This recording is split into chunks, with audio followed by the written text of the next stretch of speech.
आशा करता हूं आप सब बहुत अच्छे होंगे। मेरा नाम है सिद्धांत अग्निहोत्री। स्टडी क्लोज पे आपका बहुत बहुत स्वागत है। तो दोस्तों, गुरचरण सोडी कहाँ गए? सोडी जो सब टीवी के तारक मेहता में बनते थे, अभी तक उनका पता नहीं चला है। क्राइम अफेयर्स को सब्सक्राइब करो। डिस्क्रिप्शन कमेंट बॉक्स में लिंक दिया है, क्योंकि आज शाम को मैं लेक्चर लूंगा। तो पहला ह्यूमन ट्रांसप्लांट फेल हो चुका है। फेल इन द सेंस कि यहाँ पे जो इस इंसान के ऊपर किडनी ट्रांसप्लांट किया था, जिसको जेनो ट्रांसप्लांटेशन बोलते हैं, उनकी मौत हो गई है। हालांकि डॉक्टर्स ने बोला है कि जो हमने यहाँ पे ट्रांसप्लांट किया था उसकी वजह से मौत नहीं हुई है। 62 साल के रिचर्ड थे। पहला kidney transplant, successful kidney transplant हुआ और 2 महीने बाद इनकी मौत हो गई। 2 महीने पहले भी हमने ये लेक्चर लिया था, अगर आपको याद होगा।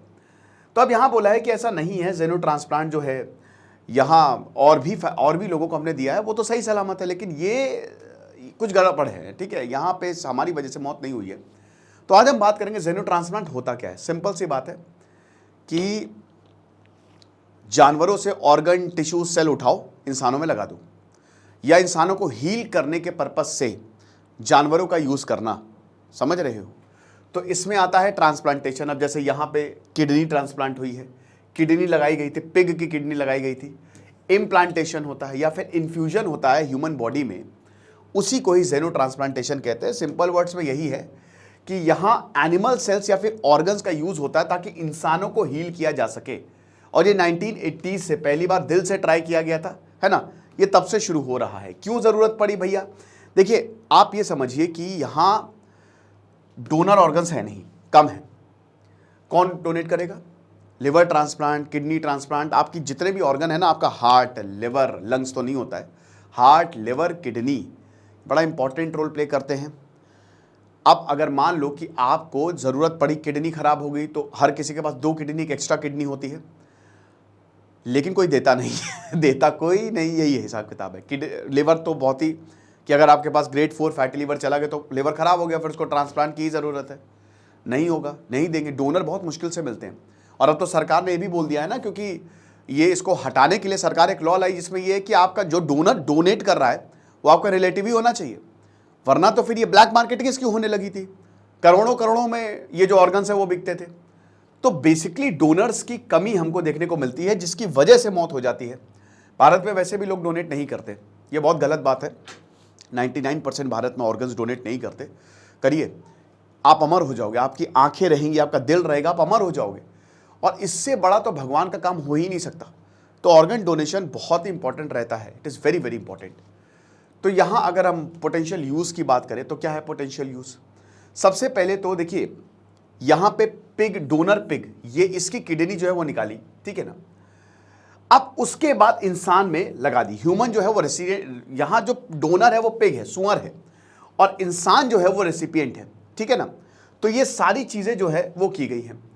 अब ये कैसे होता है? सबसे पहले तो इंसान की बॉडी में, देखिए हमारी प्रकृति है, हमारी बॉडी बहुत इंटेलिजेंट है। सेल जो है वो जिंदा है, एक सेल।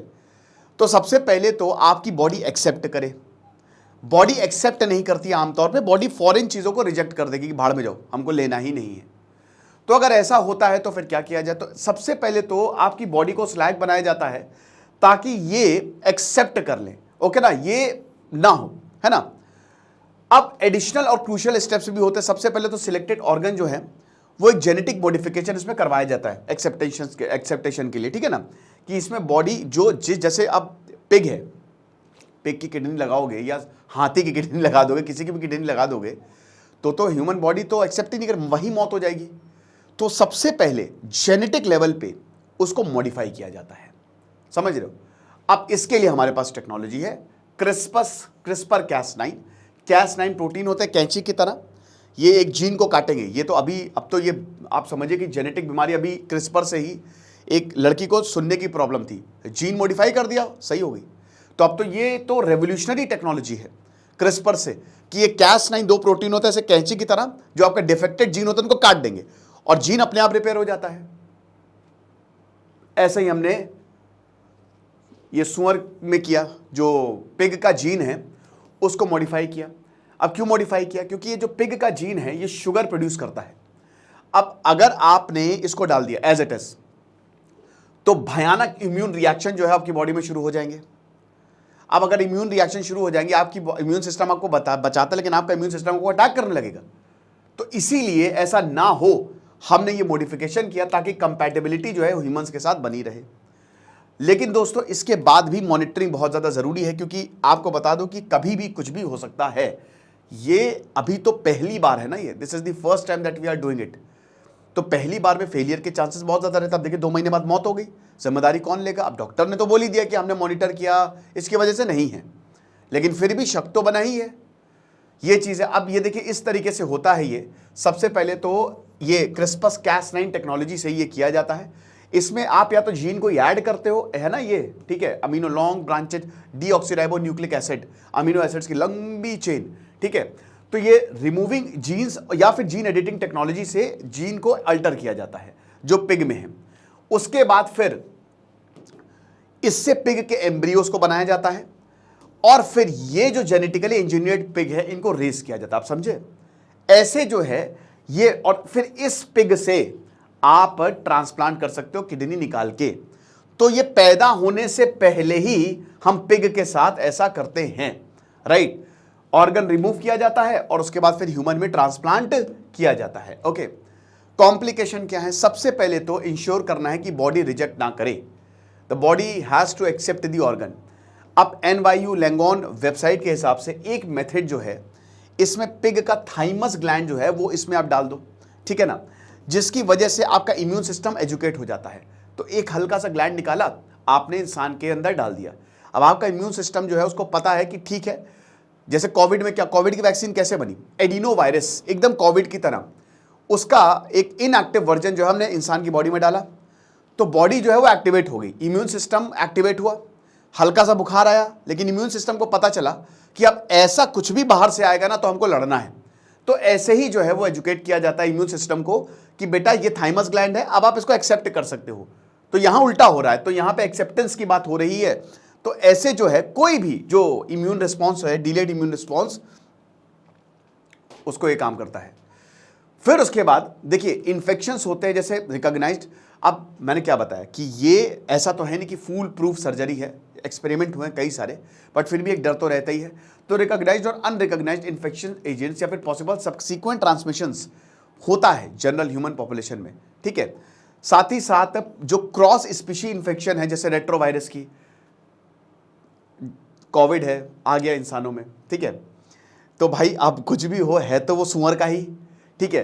तो माइट भी पॉसिबल कि ये क्रॉस स्पीशी, एक स्पीशी से दूसरे स्पीशी में इन्फेक्शन पहुंच सकता है।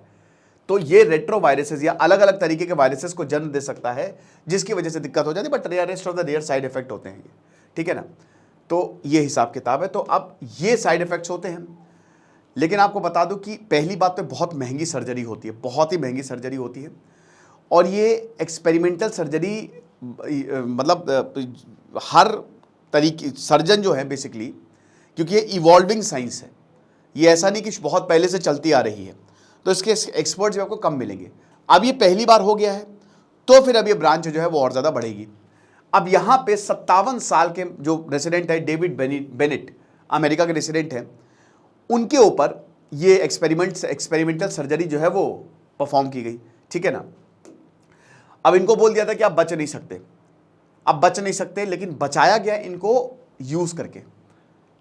ये पिग ट्रांसप्लांट जो है वो यूज़ किया गया। तो पहला पिग हार्ट ट्रांसप्लांट जो वो अनसक्सेसफुल रहा था, ठीक है ना, लेकिन हार नहीं मानी। यहाँ पे पेशेंट थे 57 साल के, और ये ह्यूमन ट्रांसप्लांट के लिए इनएलिजिबल थे, मतलब अगर आप इनको ह्यूमन का हार्ट दे दो तो इनएलिजिबल थे। तो इसीलिए पिग का हार्ट जो है वो कंसिडर किया गया। एडिट किए गए 10 जीन, पिग के जीन को एडिट किए गए। 3 जीन जो है वो यहाँ पे रिजेक्ट नहीं किया, मतलब दे वर रिस्पॉन्सिबल कि मतलब रिजेक्शन ह्यूमन की बॉडी ने, अगर ह्यूमन बॉडी इसको एक्सेप्ट कर लेता तो इनकी जान बच जाती, ठीक है। एक ने एक्सेसिव ग्रोथ को रोका और 6 जीन जो है ताकि ह्यूमन एक्सेप्टेंस को अलाउ कर सके। तो ये पूरा का पूरा इंसान के साथ हुआ था, बट ये अनसक्सेसफुल रहा।